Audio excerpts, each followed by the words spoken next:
Schoeffer et je suis ingénieur VTT chez BMC depuis à peu près 1 an. Ouais, je pense que ça commence pas forcément à l'âge où on attaque la vie active, mais ça a commencé bien plus tôt. Et ça a commencé depuis tout jeune quand j'ai commencé à aimer 2 choses en particulier.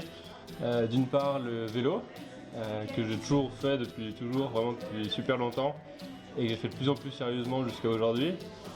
Et du coup il y avait l'autre côté qui était la passion pour la mécanique que j'ai aussi depuis tout jeune. Depuis tout petit je voulais toujours devenir inventeur. J'ai toujours bricolé, démonté des choses, surtout quand on est jeune. Et puis avec le temps j'ai compris qu'être inventeur ça n'existait pas vraiment, ça s'appelait être ingénieur. Et du coup depuis assez jeune en fait je me suis orienté, j'ai orienté mon école, mes études pour devenir ingénieur. Et ensuite j'ai fait une école d'ingénieur. Et à la sortie des études, il était temps de trouver un métier. Et c'était assez évident que je voulais déjà faire ingénieur VTT. Et la réalité était un peu différente. On était en 2008, c'était en pleine crise. Moi j'étais jeune sans expérience aussi, donc ça aide pas. Et je me suis pointé voir tous les fabricants de vélos, y compris BMC, pour essayer de trouver une place dans le métier que je voulais faire. Et donc à cette époque-là, ça n'a pas marché. Et du coup, comme alternative, je me suis dit plutôt qu'attaquer un boulot comme un autre, je vais essayer de partir à l'étranger pour moi, pour ma culture personnelle, et puis aussi pour développer un peu les langues, parce que je pensais que ça pourrait être un avantage plus tard. Et du coup, c'est comme ça que je suis rentré dans une société beaucoup plus industrielle, en tout cas industrielle dans le sens beaucoup plus classique. Et j'ai eu un parcours dans cette société qui était assez atypique. Donc logiquement, en tant qu'ingénieur, j'ai commencé au bureau d'études avec de la conception, des méthodes, vraiment du dur technique. Et puis justement, voulant repartir à l'étranger, je me suis orienté de plus en plus vers le client parce que parlant les langues, c'était aussi un avantage. Et puis du coup, comme ça, du bureau d'études, je suis parti petit à petit vers du support à la clientèle. Et après, pour être finalement vraiment au service commercial et gérer une zone géographique et gérer des clients. Ça, c'était assez loin de ce que je voulais faire au départ. Je m'en suis assez vite rendu compte, mais c'était assez intéressant finalement de me rendre compte ce qui me manquait et puis ce que je trouvais intéressant en dehors de ce que je connaissais déjà. On va dire la mécanique, justement, c'est depuis toujours que je savais que j'aimais, donc c'était pas une grande surprise. Mais au niveau le contact avec le client, il y avait tout le côté humain qui me plaît beaucoup et qui finalement était une partie qui m'intéressait. Donc sentant que j'étais parti beaucoup plus sur un métier qui reste technique parce qu'on est dans l'industrie, mais éloigné de la conception, de la création de choses, j'ai commencé à vouloir redresser la barre. Et c'est là où je suis retourné au bureau d'études en tant que chargé d'affaires, donc toujours en contact avec le client. Mais voilà, j'ai commencé à reprendre la notion de projet. Et puis du coup, j'ai découvert la partie du bureau d'études qui est plus justement gestion de projet que j'avais pas vu jusqu'à là. Et donc j'étais moins proche de la conception, mais j'avais une vision sur comment on réalise un projet du départ jusqu'à un produit fini. Et puis c'est en faisant tout ça que j'ai découvert un peu différents métiers, j'ai compris un peu qui j'étais, et puis je me suis dit qu'il fallait que je redresse encore un peu plus la barre et que je retourne vers ce qui était vraiment ce qui me correspondait le plus. Et c'est comme ça que j'ai postulé chez BMC, et en amenant tous ces bagages, ça a joué. Le vélo, ça a commencé très jeune, comme la plupart des gens qui apprennent le vélo assez jeune. Par contre, j'ai pas souvenir de m'être arrêté le moindre jour. Depuis tout jeune, en fait, à la pause midi en primaire, j'allais faire du vélo jusqu'à ce qu'il soit le temps de manger puis de retourner à l'école. Donc c'était déjà assez marqué, j'avais beaucoup de vélos autour de moi parce que j'avais tous les vélos de ma famille. Et j'avais déjà mes vélos préférés. À l'époque, je ne comprenais pas du tout pourquoi j'en préférais un par rapport à l'autre, mais je savais que je le préférais. Et à 14 ans, mon voisin de classe avait dans son agenda des photos de BMX, chose que je ne connaissais pas vraiment. Mais c'est assez marrant, je me souviens très bien d'une part de la photo. Et puis le jour où j'ai vu la photo, je lui ai demandé où c'était. Et en gros, je suis allé acheter un vélo le mercredi d'après, j'étais inscrit et depuis j'ai toujours été sur un vélo dans un club Donc ouais, encore une fois, vraiment une évidence, assez dingue. Et puis à partir de là, j'ai fait du BMX pendant pas mal d'années, assez intensivement.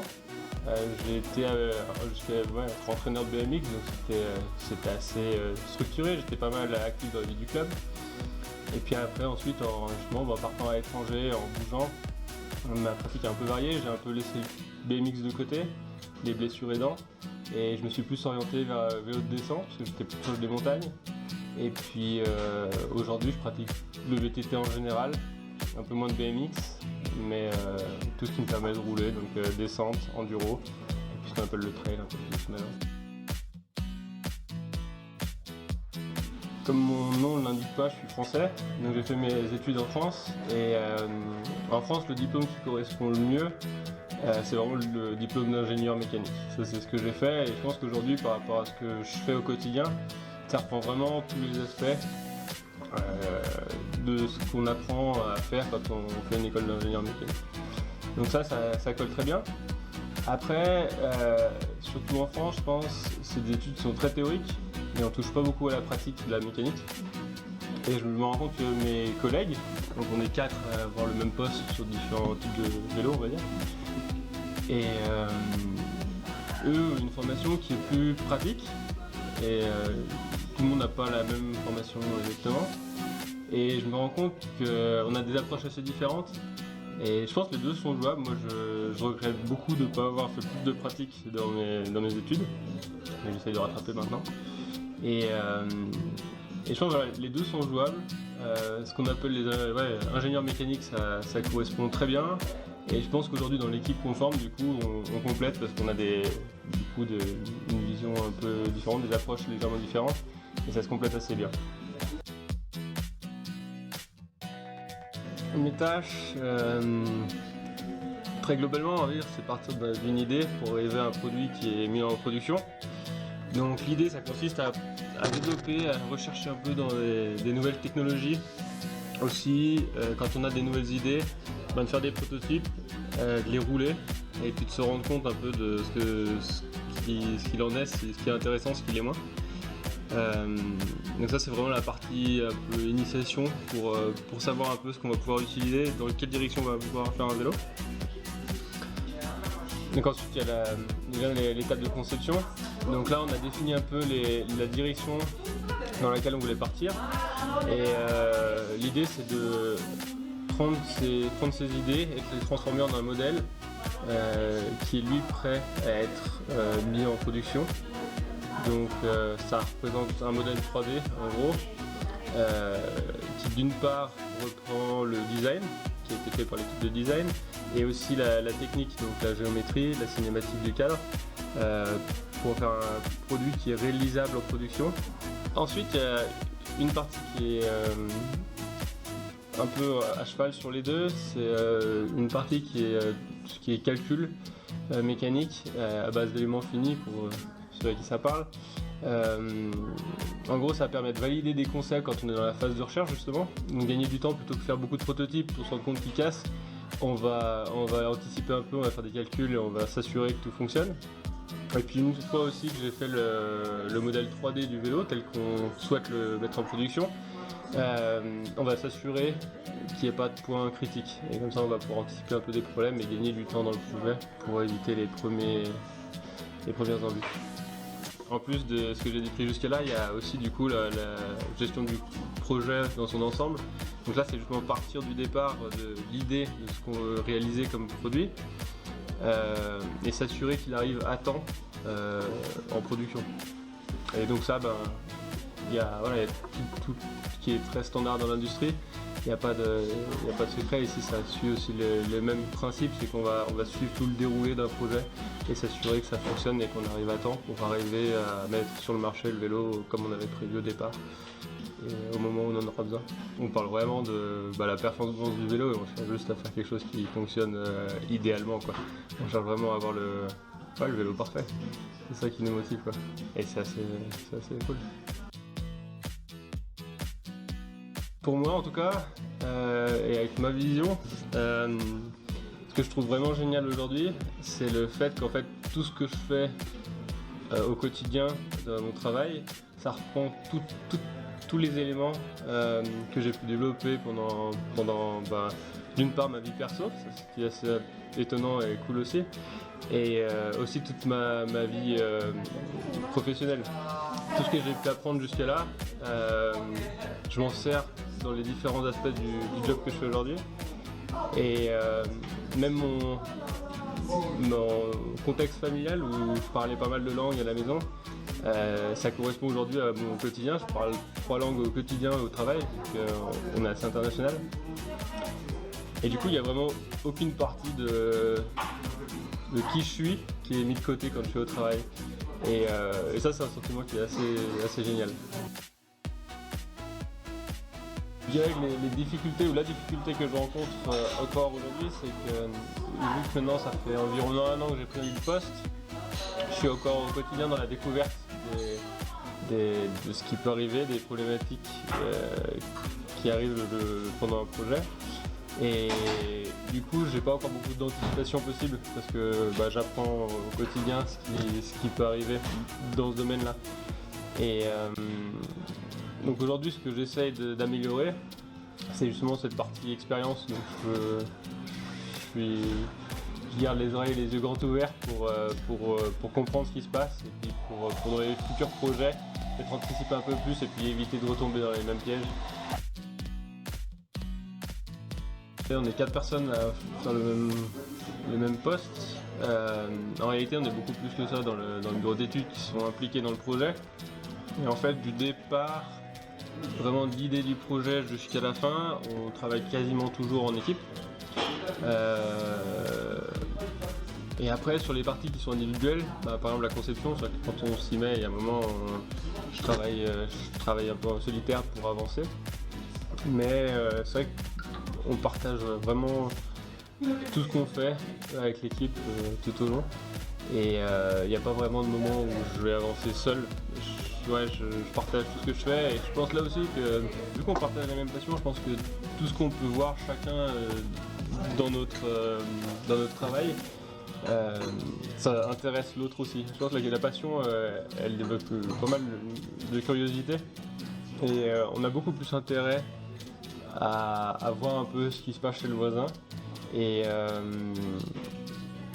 Et du coup, on échange et on construit, on a une meilleure vision en discutant à plusieurs, plutôt qu'avancer seul, se faire une opinion qui est que la sienne et qui est certainement assez subjective. Et puis, du coup, arriver sur quelque chose qui est pas très, qui est un peu risqué quand on part vraiment sur l'opinion d'une personne. Je pense qu'on prend aussi des risques. Et du coup, je pense que la passion est pas mal dans ce sens, parce qu'on a plaisir à échanger. Dans tout ce que j'ai eu comme expérience professionnelle, donc je parle même pas que de BMC, rien ne se serait fait si j'avais pas parlé les langues. Parce que vu que j'étais assez orienté international au départ, c'était déjà une notion qui était nécessaire. Et puis ensuite, chez BMC, c'est évident dans le sens où BMC c'est à Granges.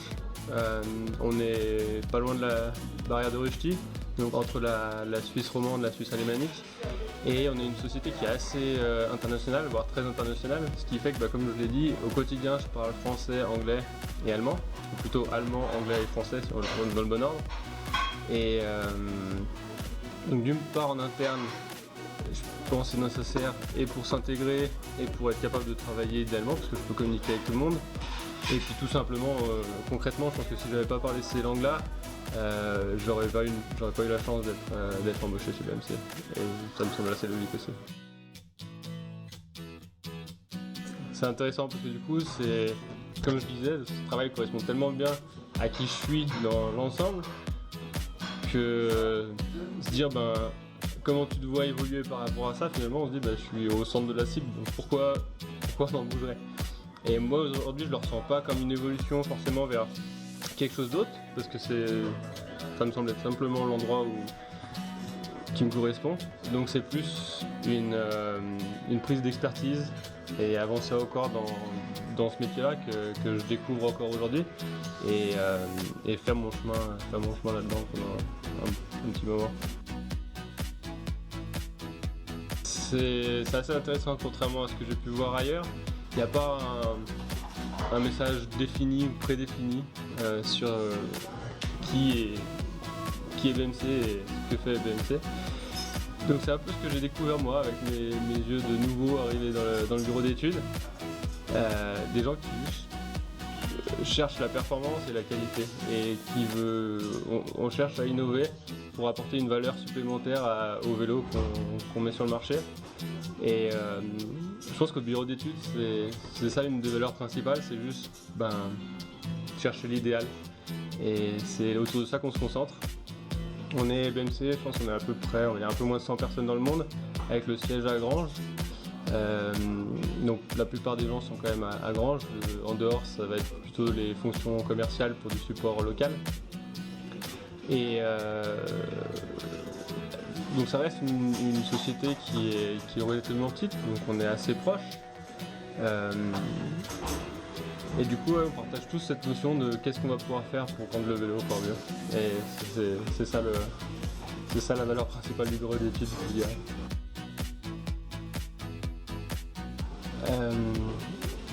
Je ne vais pas forcément parler de quelqu'un, parce que je pense que c'est des valeurs qu'on trouve chez plusieurs personnes que j'ai rencontrées. Mais c'est principalement deux choses. La première, c'est un peu le respect et l'importance que donne la personne à l'humain. Ça, c'est quelque chose qui définit déjà assez bien les gens, comment je les perçois en dehors du travail. Et je pense que dans le cas d'un manager, c'est d'autant plus important. Et ça, c'est vraiment la base, je pense, pour aussi le respecter. Et la deuxième chose, et ça peut-être ça me correspond à moi, je pense que tout le monde n'a pas les mêmes manières de travailler, mais en tout cas pour moi, c'est vraiment le fait de définir un objectif clair et ensuite de donner la responsabilité et de me laisser faire, de me donner la confiance pour que j'avance. Et tout simplement pour que j'ai la motivation d'y arriver et que si jamais j'ai fait des erreurs et que ça marche pas, que j'en apprenne moi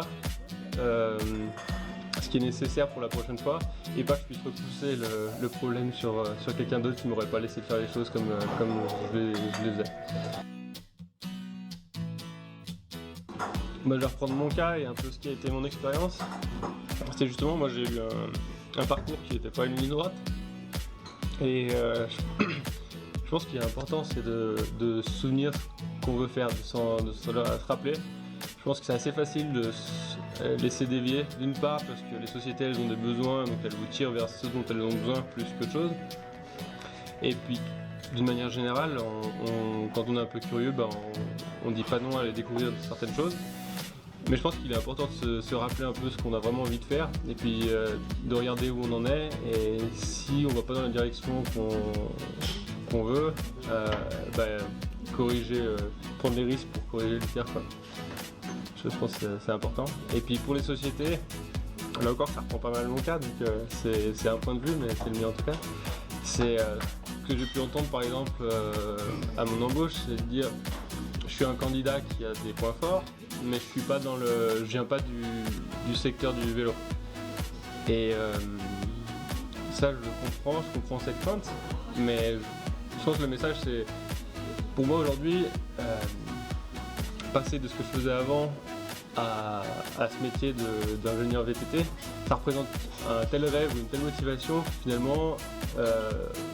Ce petit détail de ne pas connaître le secteur, et encore quand on dit pas connaître, finalement, vu qu'on est passionné, on le connaît déjà à une certaine mesure. Et cette motivation du coup qui est là, elle compense largement, je pense, le fait de ne pas connaître les normes, les us et coutumes du secteur. Et c'est vraiment une très courte durée dans laquelle il faut apprendre, il faut être curieux et découvrir un peu justement le domaine d'activité. Mais ça me semble être tout petit par rapport à la motivation qu'on peut avoir quand on prend un poste comme ça. Je suis assez curieux de découvrir des gens, j'aime bien rencontrer des gens, donc je serai toujours pour. Évidemment, encore une fois, la passion aidant, plus on va dans le sens du vélo, plus je suis intéressé, même si je peux aussi faire d'autres choses quand même. Et ouais, je serais ravi de participer à des projets ou essayer de filer des coups de main. Après, si c'est pour une notion RH, je suis pas aux ressources humaines chez BMC, donc si c'est pour postuler, je pense que BMC est assez ouvert, on rentre assez facilement en contact. Donc le plus simple, je pense, c'est tout simplement de s'adresser aux ressources humaines, ça se retrouve assez facilement, et puis de discuter avec eux, quoi. Ouais, j'en ai plusieurs, mais j'en ai un qui m'a marqué, il est pas si ancien que ça. Et ouais, je pense que c'est le jour où j'ai reçu une boîte avec dedans le premier cadre que j'ai réalisé moi, et que j'ai pu le monter du coup dans la journée, évidemment, je vais pas laisser traîner ça, et puis du coup de pouvoir le rouler.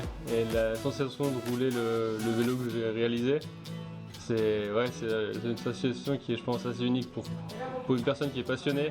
Déjà, de pouvoir concevoir quelque chose et de le voir en réel, c'est déjà quelque chose de toujours plaisant, je pense. Et quand en plus ça touche à la passion, c'est juste une sensation qui est vraiment incroyable. Et ça m'a vraiment mis le sourire jusqu'aux oreilles, et j'ai juste des difficultés à effacer le sourire parce qu'il était un peu... Enfin, j'étais seul dans l'atelier, j'avais pas besoin de sourire. Mais c'est un moment qui est assez dingue. Ouais.